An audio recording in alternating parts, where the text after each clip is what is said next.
Hello mga ma'am and sir, may natuklasan ako pero nasabi ko na 'to dati pa.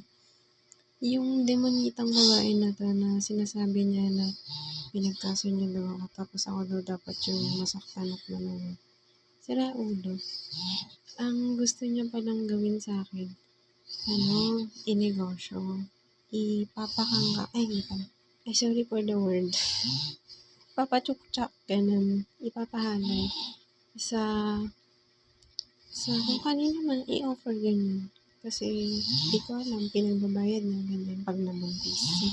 Tapos i-check niya pag nabuntis na. I-check niya pag nabuntis na. Itatapatan niya ng highly radiated tool na ultrasonic na ginagawa niya. Ayaw niya kasing, ewan ko kung ano yung para doon. Kasi malamang sa malamang, magkakaso. Kasi hinalay eh. Nabuntis eh, nang walang alam, tas natutulog. O, sinong mananagot to? He thinks so many birds with one stone siya. Na kino-corner niya ako, ganyan. Hindi lang ako meron na makakapagpatunay dyan na ganyan yung gawain niya. Ewan ko kung kailan siya nag-start. Ganun yung ginagawa ng babae yun. Tapos, kasi entitled nga siya. Entitled nga siya na gumagawa ng kalokohan. So, ikaw, kung nahuli mo na siya, sana ipinakulong mo na siya. Hindi yung kakampihan mo pa. Kasi pag nalaman niya halimbawa ako nalaman ko siya, syempre magsasabi ako sa iba.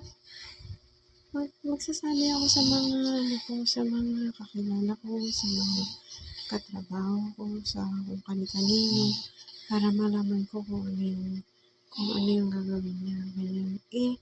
Eto pala, pag nagsamba pala ng kaso na rape, lalo ka palang ibubully yan.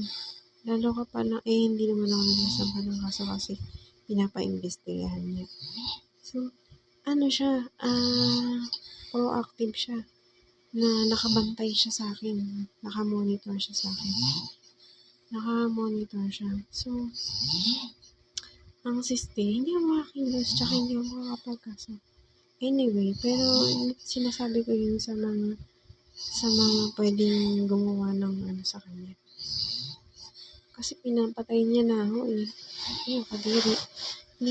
Hindi nga ako eh. Sinabi ko kanina na may picture, tapos ako yung iniisip.